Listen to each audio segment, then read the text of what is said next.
तुमची मुलं काय करतायत हे ते जाणून घेण्यासाठी इच्छुक आहेत. त्याच्यामुळे प्रत्येकाच्या हातात माईक येणार आहे. आपण करूया.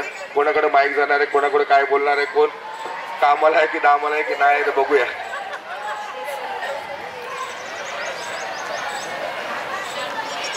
संधी मिळाली आहे आणि ही संधी खरंच खूप खास आहे.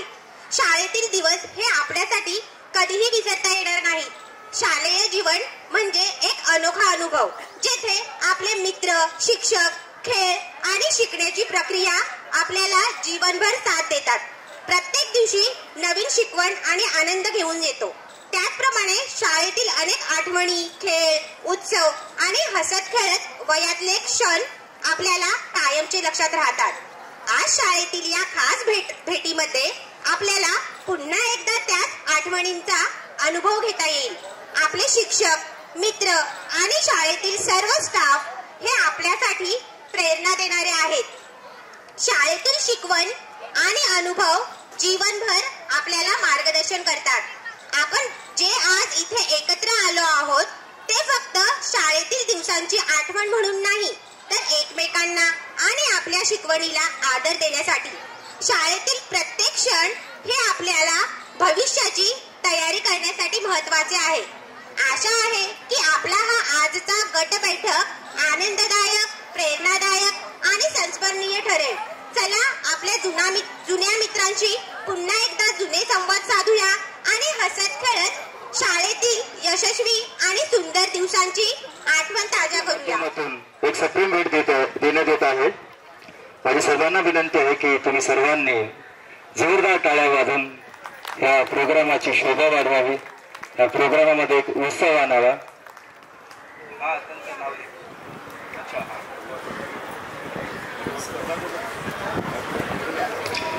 हा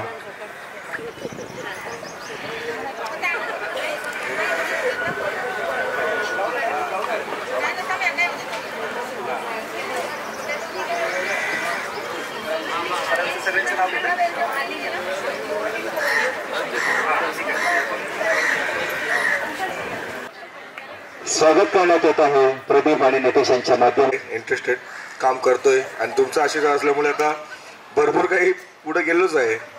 आणि तुमच्या छडीमुळे आज आम्हाला एक आधारस्तंभ भेटलाय. छडी खाऊन खाऊन अभ्यासाबरोबर छडी पण भेटलेले, त्याबद्दल तुमचं आभार आहे. पुढील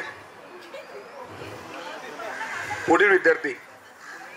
मला खरंच खूप छान वाटते. मी सर्वांना भेटली, सर्व माझे जुने मित्र मैत्रिणी आज भेटत आहेत.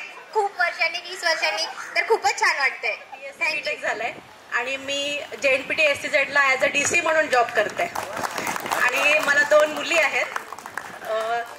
आज सरांच्यामुळे आणि या सगळ्यामुळे मी आज एवढे पुढे गेले. मला खूप त्याचा म्हणजे अभिमान पण आहे आणि पण नाही, मला आवड होती आणि मी त्याच्यामध्ये आता पॉलिटिकल सायन्स म्हणून माझा फेवरेट सब्जेक्ट आहे.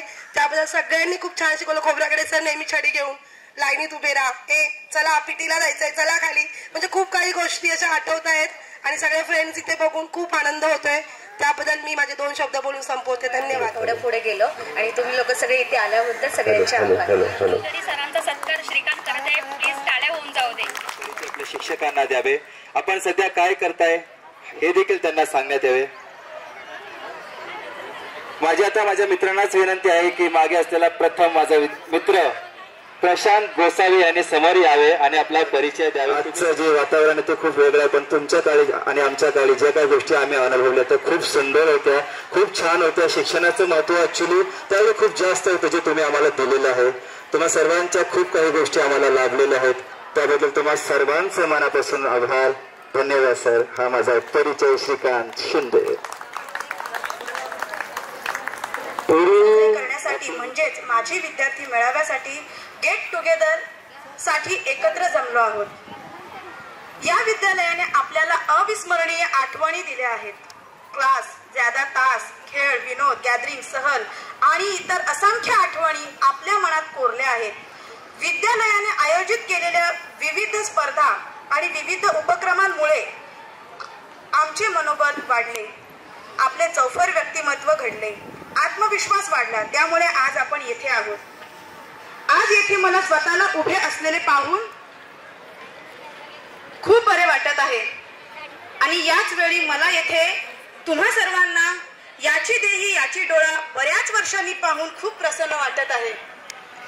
इतकी वर्ष उलटून गेली, मला अजूनही आपली बॅच आठवते, त्यावेळचे क्षण आठवतात. तुमच्या चेहऱ्यावर दिसणारा ताजेपणा सांगतो की तुम्ही सुद्धा इथे येऊन खूप आनंदी आहात. शेवटी आपण सर्वांनी आपल्या व्यस्त शेड्यूल मधून वेळ काढून आपली उपस्थिती लावली व मेळाव्याची शोभा वाढवली, त्याबद्दल तुमचे शतशः आभार मानते. जय हिंद, जय महाराष्ट्र. पुढे ते झाडे इथे पुढे फोटो स्टेजवरती ते सगळे झाडे ठेवण्यात आले.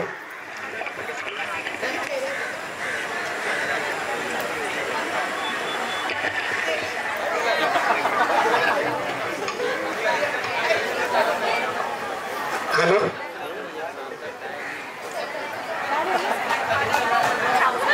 जीवन हे एवढे विचित्र आहे की ज्यावेळी मी घरातून पीठ घेऊन बाहेर पडतो त्यावेळी सोसाट्याचा वारा सुटलेला असतो आणि ज्यावेळी मी मीठ घेऊन बाहेर पडतो त्यावेळी मुसळधार पाऊस सुरू झालेला असतो. आणि या पीठ आणि मिठाचा मेळ मला तरी आयुष्यात जमला नाही. तुम्हाला जमत असेल तर बघा. व्यासपीठावर उपस्थित असलेले माझे सहकारी, इथे जमलेले माझे विद्यार्थी, तुमचं अभिनंदन आणि आभार. सर्व माझे ज्येष्ठ शिक्षक, माझे मार्गदर्शक आणि व्यासपीठा उपस्थित म्हणजे माझे सगळे आवडते विद्यार्थी. काय जसं मी इकडे माझी एंट्री झाली तेव्हा मला कळलं की माझं स्थान काय. तर हरकत नाही, तो एक काळ होता जसं सरांनी सांगितलं, त्यांना कधी मिठाचा आणि पिठाचा काही संबंध जोडता आला नाही. कळलं की नाही. तर कसं असतं विद्यार्थी मित्रांनो, सगळ्यात पहिले तर मला खूप आनंद झाला, बरोबर आहे ना. त्याच्यानंतर बराचसा फरक पडतो, त्यामुळे कधी कधी आम्हाला रस्त्यात तुम्ही भेटलात तर तुम्हाला ओळखण्यामध्ये आम्ही असमर्थ ठरतो. पण काही विद्यार्थी असे असतात, जसं आता बोललं छळी घेऊन बघा, बरोबर आहे ना. तर हे कधी असे काही विद्यार्थी असतात ते कायम स्मरणात राहतात आणि तेही आम्हाला स्मरणात ठेवतात. अतिशय चांगली गोष्ट आहे. विद्यार्थी आणि शिक्षक हे एक वेगळंच नातं निसर्गाने बनवलेलं आहे. ते शेवटपर्यंत अतूट राहतं असं म्हणतात. बाकी सगळे नाते तरी मध्ये कुठेतरी काहीतरी खालीवर होतात, पण शिक्षकाचं आणि विद्यार्थ्याचं नातं कधीही तुटत नाही. विद्यार्थी हा विद्यार्थीच राहतो आणि शिक्षक हा शिक्षकच राहतो शेवटपर्यंत. तर असो, तुम्ही ज्या काही पदाला आज आहात आणि आम्ही जे काही तुम्हाला शिदोरी दिली असेल शाळेमध्ये शिकवताना, त्या शिदोरीचा आधार घेऊन तुम्ही आज जे काही बनलात, मला तर एक वाटतं की माझी विद्यार्थिनी एक नगरसेविका पण होऊन गेली. बरोबर आहे की नाही. तर असो की जे काही शिदोरी आम्ही तुम्हाला दिली होती त्या शिदोरीचा तुम्ही व्यवस्थित फायदा घेऊन आज तुम्ही वेगवेगळ्या पदावर आहे. एक आमचं जी भूमिका पार पाडणारी आणखी आपली एक विद्यार्थिनी आहे, टीचर आहे ती महानगरपालिकेमध्ये, बरोबर आहे. आणि खरं अभिमान वाटतं की आम्ही शिकवलं तुम्हाला त्यावेळेस, त्यानंतर तुम्ही पुढे गेलात आणि आज स्वतःच्या पायावर उभा आहात, बरोबर आहे ना. काही गृहिणीचं काम करताय, काही कॉन्ट्रॅक्टर बनलेले आहेत, काही चांगल्या नोकरीवर आहेत. हे सगळं बघून खूप आनंद झाला मनाला. आणखी तुम्ही चांगली प्रगती करत राहो, हे आमची नेहमी कायम इच्छा राहील. हे आमचं स्वप्नच असतं. आणि राहिला आता भाग माझा, की शाळेमध्ये माझं जे कॅरेक्टर आहे, मला असं वाटतं की सगळ्यांनी माझं कॅरेक्टर रंगवलेलं सगळ्यात जास्त. शरेकर सर. त्याच्या मागचं एकमेव कारण होतं, मला सागर बोलला की छळी लागे छमछम विद्ये घाम. मी जेव्हा शाळेमध्ये होतो तेव्हा माझे सर पण मला हेच सांगायचे की बाबा रे, छडी लागे छमछम विद्ये घाम घाम. खरं आहे, आता छडी गायब झाली आहे विद्यार्थी मित्रांनो शाळेतली. तुम्ही जर कदाचित आता बाहेर आलात तर माझ्या तुम्हाला कधी छडी दिसणार नाही. परिस्थिती बदललेली, कळलं. त्यावेळेसची परिस्थिती वेगळी होती. विद्यार्थी छडीला पण घाबरत होते, शब्दाला पण घाबरत होते आणि शिक्षकाचा कुठेतरी मान ठेवत होते, शिक्षकांचं ऐकत होते. आता थोडीशी परिस्थिती बदललेली आहे. याला अनेक गोष्टी कारणीभूत आहे. आजचा सोशल मीडिया याला कारणीभूत आहे, बरोबर ना. पालकांची बदलत चाललेली विचारधारा याला कारणीभूत आहे. आणि याच्यामुळे झालं काय माहितीये का, की विद्यार्थी शिक्षणामध्ये कुठेतरी मागे पडत चाललेलं आहे. कसं आहे की विद्यार्थ्याला शाळेमध्ये आल्यानंतर जोपर्यंत त्याच्या मनामध्ये धाक नसेल ना तर तो काही करत नाही. आणि याची परिस्थिती तुम्हाला पण आता येत असेल, कारण तुम्ही आता पालक बनलेला आहात, तुम्हाला पण मुलं आहेत. तर तुम्ही बघितलं असेल की जोपर्यंत आपण मुलांना धाकात ठेवत नाही तोपर्यंत तो काहीच करत नाही, प्रेमाने कधी काही ऐकत नाही. तर म्हणून हे माझा पहिल्यापासूनचा स्वभाव होता.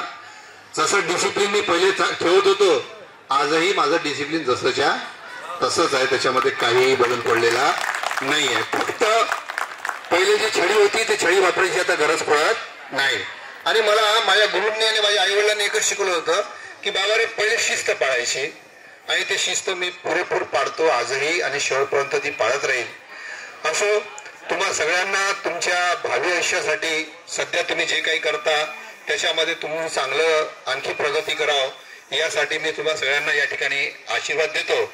आणि मला परत तुम्ही या ठिकाणी बोलवलं त्याबद्दल तुम्हा सगळ्यांचे मी या ठिकाणी अभिनंदन किंवा आभार मानतो. आणि नेहमी नुसतं गेट टुगेदर म्हणून येऊ नका. कधीतरी आपली शाळा आहे, आपला वर्ग आहे, आपले सर आहे, बिंदास आहे, हे हक्क आहे तुमचा, हे तुमची शाळा आहे, बरोबर आहे. तर तुम्ही कधीही या.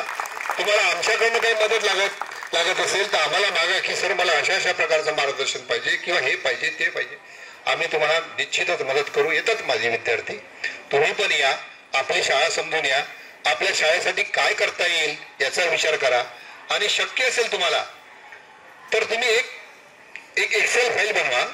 त्या एक्सेल फाईलमध्ये तुमचं नाव, तुमचा कॉन्टॅक्ट नंबर, तुमचा ऍड्रेस आणि तुम्ही सध्या काय करता हे एक एक्सेल फाईल बनवून आम्हाला पाठवा. कारण आम्हाला माझी विद्यार्थ्यांची गरज आहे. सध्याच्या परिस्थितीमध्ये शाळेला, संस्थेला माझी विद्यार्थ्यांची गरज आहे. जेव्हा केव्हा तुमची गरज आम्हाला लाभेल हे बुक आम्ही काढून तुम्हाला निश्चित बोलू. You are always most welcome in your school, not my school, in your school. तुमच्या शाळेमध्ये तुमचं नेहमी स्वागत करेल. Thank you very much. आजी माझी शिक्षक आणि शिक्षिका, बंधू भगिनींनो आणि विद्यार्थी मित्रांनो, मैत्रिणींनो, यासाठी तुम्हाला म्हणतो की तुम्ही आता बरोबर आमच्या स्टेजवर आलेला आहात. एकेकाळी म्हणण्यापेक्षा 2005 साली मी रिटायर झालो, त्यावेळेला त्याच्या आयुष्यामध्ये निश्चित यश प्राप्त होतं. आज बरेचसे विद्यार्थी परदेशात आहेत. काल परवा मुद्दाम उल्लेख करतो, एक डेंटल सर्जन आहे आपला विद्यार्थी, याला असतो तो औरंगाबादला, त्याचं स्वतःचं इन्स्टिट्यूट आहे देशमुख नावाचा, राबाड्याला राहत होता तो. आणि काल नॉर्वेवरून त्यानं मला त्याचा व्हॉट्सअप पाठवला, नॉर्वे देशात. अर्थात मी म्हटलं बाबा इकडे इतक्या लांब तू कसं काय गेलास? नाही सर, मला नॉर्वे पाहायचं पण होता आणि माझं इथं एक लेक्चर पण होतं. या शाळेचे विद्यार्थी इतक्या पुढे गेलेले आहेत हे पाहून आम्हाला अभिमान वाटतो. आता काही शिक्षिका झाल्यात, शिक्षक आहेत, काय बांधकाम व्यवसायामध्ये आहेत, वेगवेगळ्या क्षेत्रात काम करतात. हे पाहिल्यानंतर आम्हाला जो आनंद होतो तो अवर्णनीय आहे. आम्हाला तो शब्दात व्यक्त करता येत नाही. मला शिकत असताना अनेक अडचणी आल्या, तशाच तुमच्याही जीवनात अनेक अडचणी असतील, पण त्याच्यावर मात करून जो पुढे जाईल तोच खरा विद्यार्थी आणि तोच खरा ग्रस्त असं मी म्हणेन. माझ्या लाईफमध्ये जवळपास मी 1976ला मी या शाळेत लागलो आणि 2005ला रिटायर झालो. आणि साधारणतः 15 ते 20 वर्ष इंग्रजी हा विषय मी 10वीला शिकवत होतो. का कोणाला माहित, मला इंग्रजी येतं फारसं असं नाही, पण त्यावेळेला जबाबदारी घेणारे कोणी शिक्षक नव्हते. आणि कालांतरानं ती जबाबदारी माझ्यावर तापस सरांनी टाकली की सर तुम्ही पण घ्या, तुम्ही इंग्रजी शिकवा. आणि शिकवायला सुरुवात केली. माझा विषय इकॉनॉमिक्स, BA स्पेशल इकॉनॉमिक्स, पण मी शिकवत होतो इंग्रजी. आणि त्याचं कारण असं होतं की विद्यार्थी तसेच होते. आम्हाला लहानपणी एक गंमत म्हणून गोष्ट सांगतो, शाळेमध्ये इन्स्पेक्टर आले इन्स्पेक्शन घ्यायला आणि एका वर्गावर गेल्यावर त्यांनी मुलांना विचारलं, लहान वर्ग होता तो, मुलांनो बेचा पाडा येतो का? बऱ्याच मुलांनी हात वर केला, हो येतो सर, आम्हाला येतो. दाखव बरं म्हणून. एकानं म्हटलं बेच चूक किती रे? तो म्हणला 18. गुरुजी म्हणले बरोबर आहे, तू म्हणतोय तो बरोबर आहे. ते निरीक्षक शाळा तपासायला आले, ते बघायला लागले गुरुजींच्याकडे, काय हे चाललंय काय, बरोबर म्हणता याला. दुसऱ्याला उभा केला, अरे बेचा पाडा येतो तुला? हा येतो. मग सांग बेसक किती? तो म्हणाला 14. तरी गुरुजी म्हणाले बरोबर आहे. आता म्हणले ह्या गुरुजीला खरं म्हणजे गुरुजी कुणी नेमले कुणास ठाऊक. पण त्यानंतर परीक्षा झाल्यावर म्हणजे ते इन्स्पेक्शन झाल्यावर त्यांना बाजूला घेतलं आणि विचारलं, का गुरुजी म्हणे तुम्हाला बेचा पाडा येतो का? अहो येतो ना साहेब. मग तुम्ही असं दरवेळेला बेचोक 16 बेचोक 18ला बरोबर म्हणताय, हे कसं काय? तर त्याचं कारण आहे म्हणजे मुलं तशीच आहेत. पूर्वी जो आज मुलगा बेचोक 16 म्हणाला तो एक 22 म्हणत होता, 18 म्हणत होता, 12 म्हणत होता, तो आता जवळपास बदलत चाललेला आहे. म्हणजे बेचोक 8 हे त्याला येतं, पण केव्हा? पाठांतरानंतर. पण आज त्याचं पाठांतरच नाही. तर विद्यार्थ्यांनी पाठांतर केलं पाहिजे आणि त्याचे कदाचित आपल्या विविध सरांनी, गणिताचे शिक्षक असतील, इंग्रजीचे शिक्षक असतील, यांनी तुम्हाला शिक्षा केली असतील. पण त्याचं कारण ते होतं की आज 2 स्पेलिंग चुकलेले आहेत, उद्या ती बरोबर आली पाहिजे म्हणून तुम्हाला शिक्षा केलेल्या आहेत. आणि ते शिक्षा हळूहळू तुमच्या जीवनामध्ये उपयोगधनम अधनश्य कुटुंब भार्या अभार्याश कुटुंब सुखम. याचा अर्थ थोडक्यात असा आहे की आळशाला विद्या मिळत नाही. विद्या ज्याच्या जवळ नाही त्याला धन प्राप्त होत नाही. धन ज्याच्या जवळ नाही त्याला बायको मिळत नाही. आणि बायको नसेल तर सुख कुठून मिळणार आहेत? अर्थात थोडासा जरा भाग वेगळा घ्या, पण आपल्या जीवनामध्ये प्रयत्नाला अतिशय महत्व आहे आणि प्रयत्नाच्या जोरावरच अनेक विद्यार्थी या शाळेतून मोठ्या पदावर गेलेत. काल परवा आम्ही एका हळदीच्या कार्यक्रमाला घनसोलीत आलो होतो. बडेसर होते माझ्याबरोबर. सुनीता नावाची एक मुलगी आहे घनसोलीत.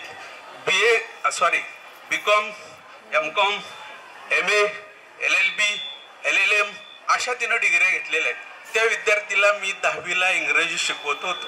मला माहित नाही, पण माझ्याकडे बऱ्याच वेळा ती घरी यायची. सर मला किती मार्क पडतील हो? बाई म्हटलं तुला कमीत कमी 80च्या पुढं, 85-86च्या दरम्यान खरंच पडतील मला मार्क. पण मला हे सांगा हे कसं आहे तसं. त्या मुलीच्या पुढे आज उभं राहायला आम्हाला हिंमत होत नाही. हिंमत होत नाही याचा अर्थ असा की ती इतकी विद्वान आहे, इतकी हुशार आहे. 2 विषयात तिने MA केलंय, MCom केलंय, LLB केलेलं आहे, LLM केलेलं आहे. ती आता मला वाटतं नोटरी पण आहे. अशा विविध पदावर आणि इतका तिचा मुलगा हुशार आहे. तो फॉरेनला आहे कुठंतरी. महिन्याला 8 का 10 लाखाचं काय पॅकेज आहे त्याला. काही असो, पण या शाळेतून बाहेर पडलेले विद्यार्थी खरोखरच आपल्या जीवनात नाव कमवतात आणि न कळत आम्हाला त्याचं श्रेय मिळतं आणि त्यातच आम्ही आमची धन्यता मानतो. आपल्या भाषणामध्ये अनेकांनी उल्लेख केला की मी हे करतो ते करतो. ज्या ठिकाणी तुम्ही काही करत असाल ते अत्यंत प्रामाणिकपणे करा. आज अशी अवस्था झाली, वेळ झालेला आहे जास्त, मला खूप बोलायचं आहे पण मी बोलणार नाही. एक गौतम बुद्धांची एक गोष्ट सांगतो. गौतम बुद्ध असे फिरत फिरत एका गावाला आले आणि दुपारची वेळ होती. हीच वेळ होती साधारणतः 1:30-2 वाजले असतील. खूप ऊन होतं आणि एका झाडाखाली ते थांबले. त्या झाडाला सुंदर असे आंबे लागलेले होते. त्या आंब्याला मुलं, वात्रट मुलं तुमच्या आमच्यासारखी, झाडावर दगड मारत होते. मारता मारता बरेचसे दगड त्या आंब्याला लागले, आंबे पडले, पण त्यातले काही दगड गौतम बुद्धांना पण लागले आणि त्यांना वाईट वाटलं. ते रडू लागले. मग बघणाऱ्या माणसांनी गौतम बुद्धाला विचारलं, का हो तुम्ही तर साधू, तुम्हाला दुःख व्हायला नको, एवढं मोठं सगळं तुम्ही ज्ञान देता आणि मग तुम्ही दुःखी का? म्हणे बाळांनो, मी दुःखी का आहे त्याचं कारण आहे की माझ्याजवळ तुम्हाला देण्यासारखं काही नाही. या झाडानं तुम्हाला आंबे दिले पण मी मात्र काहीच तुम्हाला देऊ शकत नाही, म्हणून त्याचं मला दुःख होतंय. आज आमची तीच अवस्था आहे मित्रांनो. आमच्याजवळ आता काही शिल्लक उरलेलं नाही. फक्त ज्ञान, तुमच्याशी बोलणं, तुमच्याजवळ जो काही प्रेम जिव्हाळा आहे तो त्याचं स्वागत करणं आणि तुमची अशीच पुढं भरभराट हो, आमची आठवण शेवटपर्यंत तुम्हाला राहो, एवढी एक विनंती करून मी माझं थोडंसं लांबलेलं का होईना भाषण थांबवतो. जय हिंद, जय महाराष्ट्र. या ठिकाणी विशेष म्हणजे मी उभा झालो की मला थोडंसं वाईट वाटतं, कारण माझी जवळपास सगळी मुलं ही त्यांना मी मारलेलं असतं आणि आता माझं जग बदललेलं आहे. ज्या जगात मी त्यावेळेस वावरत होतो ते जग मला वाईट वाटतं. मी आता तेवढा तर वाईट नाही आहे. त्या कदाचित तेव्हा तो काळ असेल, पण त्यावेळेस मीही नासमज होतो. मला वाटत होतं मारल्यानंतर मुलं सुधारतात, पण तुमच्या नंतर मी एका वेगळ्या मार्गाला लागलो. मी धार्मिक काम करायला लागलो आणि त्यानंतर माझं मारणं बंद झालं आणि बोलत होतो आणि तेही चांगलं बोलत होतो. त्यामुळे हा जो फरक आहे, जे मगाशी ज्या विद्यार्थ्यांनी सांगितलं की सरांनी असं झाडं लावलेली होती आणि एकाच दिवशी म्हणजे कोणाला तरी मी मारलं असेल, झाडं मी लावलेली होती आणि कोणाला तरी मारलं असेल आणि त्यामुळे त्या मुलाने तो राग कुठं काढावा तर त्या झाडावर काढावा. त्या झाडांवर काढल्यामुळे त्यापैकी काही त्यांना पुनर्रोपित केलं गेलं, काही जगले आहेत, काही मरण पावले म्हणजे सुकलेत ती. तर आज ज्या सावलीत तुम्ही आहात त्या सावलीचा जो वाटा आहे तो माझा आहे. तर ह्या सावलीसाठीच ही सावली आमच्या विद्यार्थ्यांना मिळावी हा मेन उद्देश आमचा शिकवण्यामध्ये असतो. आणि ज्या परिस्थितीतून आम्ही आलेलो होतो त्यामुळे आम्हाला असं वाटायचं की माझा विद्यार्थी चांगला शिकला पाहिजे. मला नाही आलं काहीतरी चालेल. मी खरं तर खेळाचा शिक्षक आहे, पण सगळे विषय घेत राहिलो.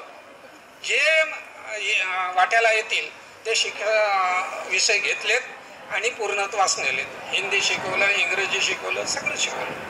म्हणजे येतं की नाही ते नाही बघितलं तापसरांनी. तापसर काय करायचं, प्रयोग करायचे द्या त्यांना.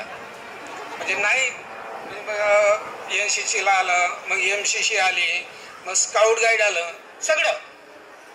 जर जो विषय कोणी घेत नसेल तो विषय माझ्याकडे येतो आणि मी तो घेत होतो आनंदाने. आणि त्या सगळ्या विषयामध्ये मला म्हणजे आनंद मिळत होता. आनंद मुलांना कसं देता येईल याकडे मी विशेष लक्ष देत होतो. आजही माझी स्थिती तशीच आहे. मी आता सध्या धर्मगुरू म्हणून काम करत जरी असलो तरी मला तुमची काय एवढी मोठी मोठी मुलं माझ्या समोर आहेत, त्यांना शिकवत. माझी स्वतःची मुलं शिकलेली आहेत, 2 मुली आहेत मला. तर त्या मुलींचं उच्च शिक्षण झालेलं आहे.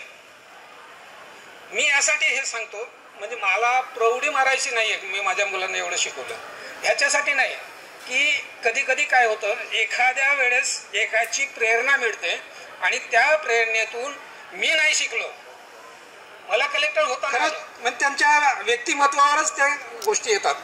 काही गोष्टी कशा असतात शिक्षकाचे अनुकरण करत असतात आणि त्या अनुकरणातून म्हणजे त्यांची जी तळमळ असते ती आमच्याकडून तिथपर्यंत पोहोचलेली असते आणि त्या तळमळीचा उपयोग पुढच्या पिढीला होतो.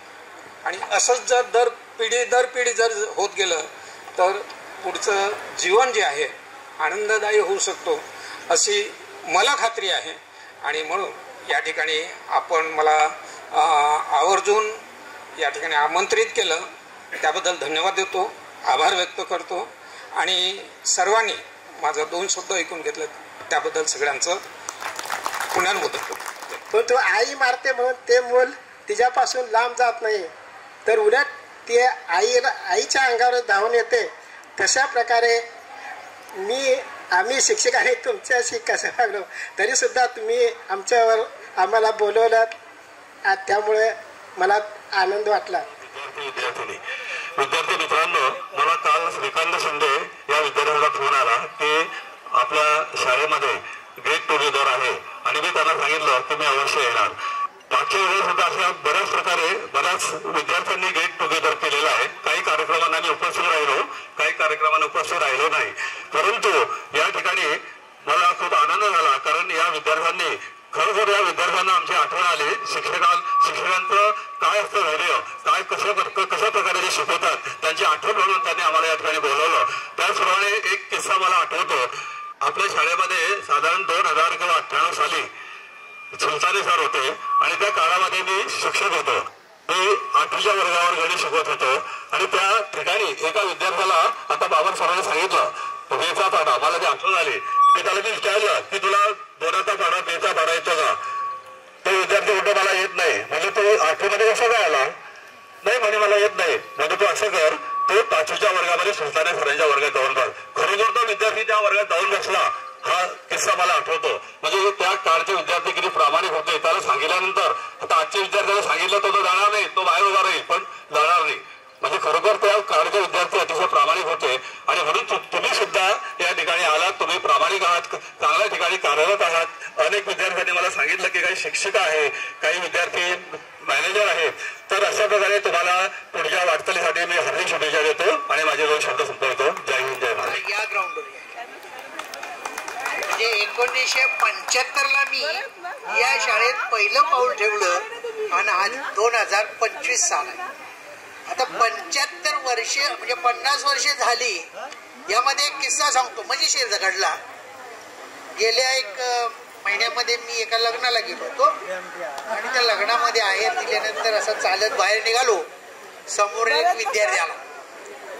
आता तुम्ही सांगा, तुमच्या फक्त 20 वर्षाचा कालावधी आहे, चेहरे काही तेवढे बदललेले नसणार, आमचा आहे. आता 20 वर्षाचा जो कालावधी, त्याच्यानंतर तुम्ही जवळ आला. पण जो विद्यार्थी माझ्या समोर आला, मी बघत बसलो. काय म्हटलं, मी काय तुला ओळखत नाही ना, मग तू नाव सांग. तो 1976च्या बॅचचा. आता विचार करा, 1976 सालचा जो विद्यार्थी समोर येतो आणि तो आपल्याला बोलवतो, तुमचं नातं त्याच्याशी जे असेल ते नक्की मुलाचं नसून नातवंडाचं असणार आहे. बरोबर आहे की नाही?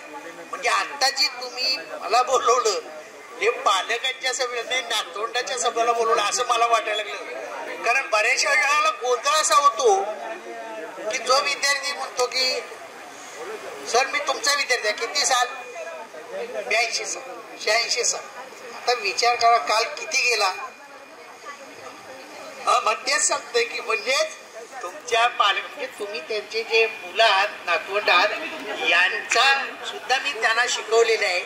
आणि शेवटी मी 5-5.5 वर्ष मुख्याध्यापक असल्यामुळं बऱ्याचशा वेळेला मुलं येऊन मला परवाच मला वाटतं नमिताच म्हणून, नमिताच ना, हां, ती तिचं वाक्य मला कठीण नाही. ती म्हणजे सर मी शाळेत गेले होते पण तुम्ही मला भेटलात नाही. म्हटलं मी भेटणार कसं, माझा आता रिटायरमेंटचा 18वं वर्ष, या जूनला 18 वर्ष माझी पूर्ण होती रिटायरमेंटची. आणि तू आता जर तिथे गेलीस तर फक्त नावच दिसणार आहे. बरोबर आहे का? त्यामुळे पण मला आश्चर्य वाटलं. शेवटी मी म्हटलं बाबा माझ्याकडे काय म्हणजे पाठवायचं नसेल तर मी माझ्या मुलाचा नंबर दिला आणि मी त्याला सांगितलं याच्यावर व्हॉट्सअपवर काय मेसेज असेल तर पाठव. त्यांना एक 5-10 मिनिटात माझ्या मोबाईलवर मेसेज पाठवला. बरं वाटलं आणि मग ठरवलं. घरी मला माझे विशेष बोलले, जावा तुम्ही शाळेत जा, एवढा निरोप आलाय तर जायला हरकत नाही आहे. आणि या ग्राउंडवरती आत्ता उभा राहिलो. 50 वर्षापूर्वी सुद्धा इथेच होतो आणि आज सुद्धा इथेच आहे. आणि हे जे ऊन आहे हे ऊन त्या काळी सुद्धा आहे. कारण त्यावेळेची माझी जी ड्युटी होती ती सेकंड शिफ्ट होती आणि उल्हासनगरला BEd करून मी या शाळेमध्ये 12 वाजता पहिल्या पिरियडला शिकवायला येत होतो. आणि मी BEd करत होतो उल्हासनगरला 50 वर्षापूर्वी या अवस्थेत. आजचं वातावरण तुमचं खूप बदलले, तुमचे कपडे बदललेत, राहणीमान बदलले, सर्व काय बदलले. आणि तुम्हाला जी शिक्षा केली ती आता शिक्षा कुठेही नाही आहे. मी तुमचे आभार नाही मानत, त्या शिक्षेसाठी मी आभार मानतो तुमच्या आईवडिलांचे. कारण ते पालक असे होते की कोणतीही शिक्षा केली तरी आम्हाला जाब विचारायला येत नव्हते. आज तुमच्या मुलाला शाळेत जर शिक्षा झाली तर मला वाटतं पोलीस स्टेशनला जावं लागतं. परिस्थिती आहे. कारण खरंच आज ज्युनियर सिनियर पहिले दुसरे कोणीही शिक्षक कसल्याही प्रकारची पनिशमेंट देत नाही. कारण शिक्षकच एवढे घाबरतात, पनिशमेंट केली तर पालक काय करतात, ही एक अडचण आहे. आणि दुसरी गोष्ट, आज अडचण अशी आहे, काल मला मोबाईलवरती पहिल्यांदा एक असं वाचता वाचता लक्षात आलं. ठिकाणी सांगितलं अरे मुलगा एक आला आणि हॉस्पिटलमध्ये ॲम्ब्युलन्समधून त्याला उतरव. त्याच्या अगोदर एक पेशंट, त्या पेशंटला MRI काढायचा होता. तर त्या पेशंटला बाजूला सरकवून त्या ॲम्ब्युलन्समधून एक 6 वर्षाचा मुलगा साधारणपणे उतरला आणि त्याच्या पालकांनी सांगितलं की तुमचा MRI आता नाही काढायचा, नंतर काढा, माझ्या मुलाचा पहिल्यांदा MRI काढायचा. तर ते पहिले पेशंट असं कसं, मी माझा नंबर नाही, माझा मुलगा म्हणे बेशुद्ध आहे आणि मला आत्ता MRI काढायचं. ज्यावेळेला तो उतरला आणि त्याला MRIला नेला त्यावेळेला पालक जे बसलेले होते दुसरे, त्या दुसऱ्या पेशंटचे, त्याने विचारलं तुमच्या मुलाला झालं काय, बेशुद्ध कसं झालं एवढ्या लहान वयात. त्यावेळेला त्याने जो किस्सा सांगितला तो अतिशय वाईट आहे. त्यांनी सांगितलं हा मोबाईलचा परिणाम. म्हणजे मोबाईलचा परिणाम कसं काय, तर म्हणे आता हा सतत मोबाईल बघतो, मोबाईलवरचे खेळ बघतो आणि मोबाईलमधल्या ज्या गोष्टी आहेत त्या बघून बघून त्याच्या मेंदूवरती इतका इफेक्ट झालाय की शेवटी तो कोमा. आणि आज तुम्ही बघा, हे तर जनरली बघतो 2 वर्ष, 1 वर्ष, 1.5 वर्ष, ह्याच्या पुढच्या प्रत्येक मुलाच्या हातात मोबाईल आहे. आणि त्याच्यातून त्यांनी काल मेसेज काय सांगितला की पालकांनी काय करायला हवं त्याच्यासाठी, त्याला खेळामध्ये गुंतवा, कोणत्याही गोष्टीत बाहेर गुंतवा, पण मोबाईल तुम्ही देऊ नका. मला ते काल वाचल्यानंतर अर्थात माझ्या घरात सुद्धा मला खूप त्रास होत होतो. माझा नातू सुद्धा सतत मोबाईल घेतो. आमच्यात सतत दिवसातून 10 वेळेला एकमेकांचे वाद होतात, त्याच्या आईशी मुलाशी. पण त्याच्यामध्ये दोष कोणाचा आहे? त्याच्या आईवडिलांचा. कसा आहे बघा, आईला जॉब पाहिजे, पैसा पाहिजे, वडिलांना जॉब पाहिजे, पैसा पाहिजे. घरात कोण आहे? घरात कोणी आहे? मग घरात कोणीच नसेल, विभक्त कुटुंब पद्धती, मुलगा आई वडिलांच्याकडे नसतो, आई वडील वेगळे असतात, मुलगा वेगळा. मग त्या मुलाला कशात गुंतवायचं? आपण फक्त काय करतो? टीव्हीचा रिमोट देतो. दुसरं काय देतो? मोबाईल देतो. एक आपल्याला ते त्यावेळेला बरं वाटतं, पण पुढे त्याचे जे साईड इफेक्ट्स आहेत ते फार वाईट आहेत. आता जे बरेचसे मुलांनी सांगितलं की आम्हाला छेडी वापरली, तुम्ही सगळं झालं. आता यातले तरी मला वाटत नाही काही जर चुकून ऑफिसमध्ये आली असतील तर यांना आठवेल एखाद वेळेस. कारण मी मुख्याध्यापक म्हणून 2007ला रिटायर झालो, त्यावेळेला ती छेडी मला वाटते माझ्या हातातून मी शाळेत दिली. नाही तर 2007 पर्यंत माझ्या टेबलवर छेडी कायम असायची, हे सत्य आहे. पण आज मला वाटत नाही कोणी हा मार खाऊ शकेल किंवा एखाद्याला आपल्याला मार देईल. या शिक्षकांना आता अनुभव येत असेल. आज तुम्हाला आणखीन एक किस्सा सांगतो. मग अशी एक असा एखाद्या नोकरी करतो, 25 लाखाची व्हॅल्यू काय, 10 रुपयाची व्हॅल्यू काय, पण ते 10 रुपये मी घेतले कशासाठी? तुम्हाला शिकवलं. सरांचं मी म्हणजे सर आपल्या शाळेत चित्रकला शिकवायचे. सरांच्या हातामध्ये खरंच खूप जादू. सर एक्स्टर्नल मी तुम्हाला नाही ओळखला. आतापासून तुम्ही एकदम भारी वाटतंय सर, एकदम साऊथ इंडियनसारखे हे वाटतं एकदम सर. सर माझी विनंती असेल तुम्हाला, आता तुम्ही 2 शब्द बोला. 2 शब्द सर नक्कीच बोला सर तुम्ही. अच्छा ठीक.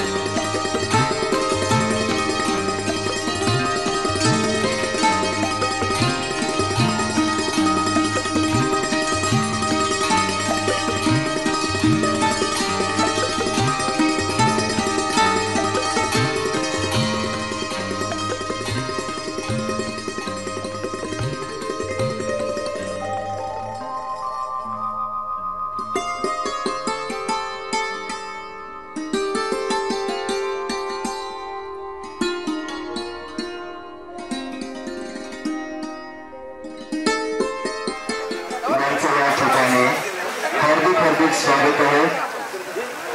आपल्या संस्थेचे अध्यक्ष देवीदास म्हात्रे सरांचं या ठिकाणी हार्दिक स्वागत आहे.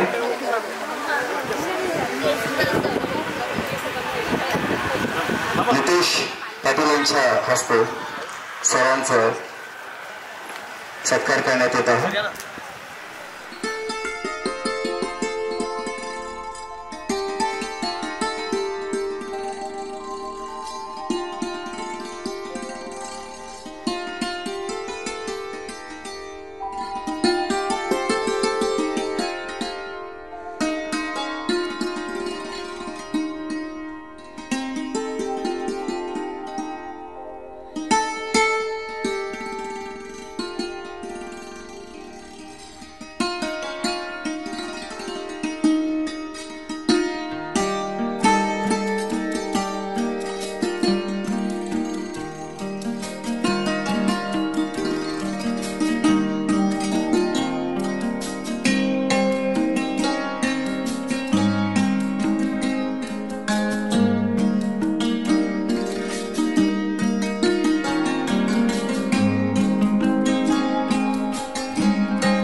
जीवनाचे गीत गारे धुंदुमारे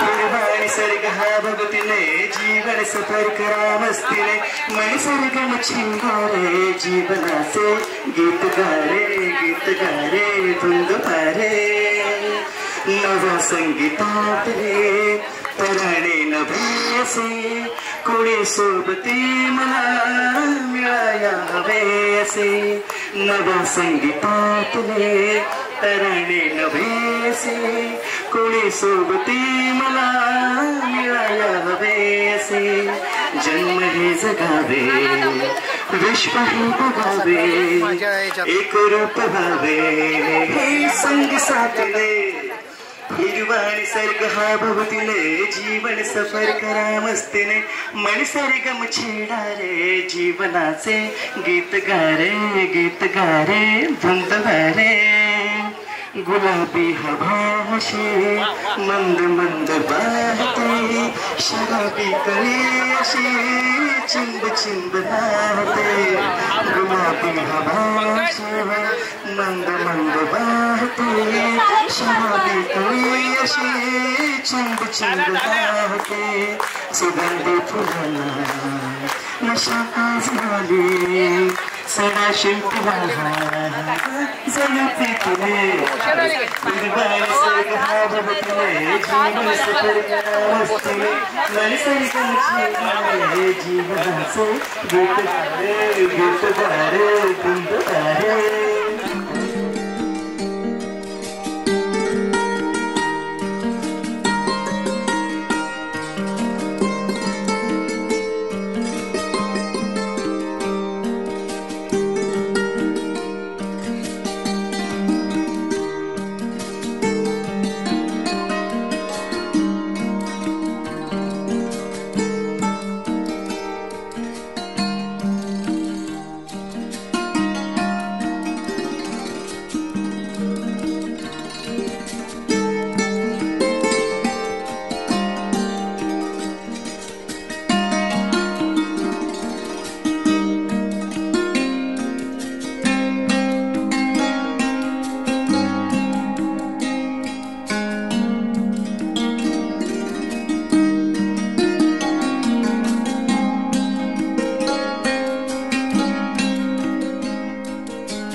शक्य नव्हता पण धन्यवाद आल्याबद्दल वेळात वेळ काढून या प्रोग्रामची शोभा वाढवली म्हणून सगळ्यांचे खूप खूप आभार. संध्याकाळी टेरेसवर या ठीक आहे. आता ग्रुपमध्ये सगळे आहेत त्याच्या पुढचं नियोजन काय असेल ते ग्रुपवरती डिस्कस करू. कोणाला शक्य असेल त्यांनी शक्यतो होकार द्या. सर्वांनी उपस्थिती दाखवा आणि ज्यांना शक्य असेल त्यांनी खरंच येण्याची कृपा करावी.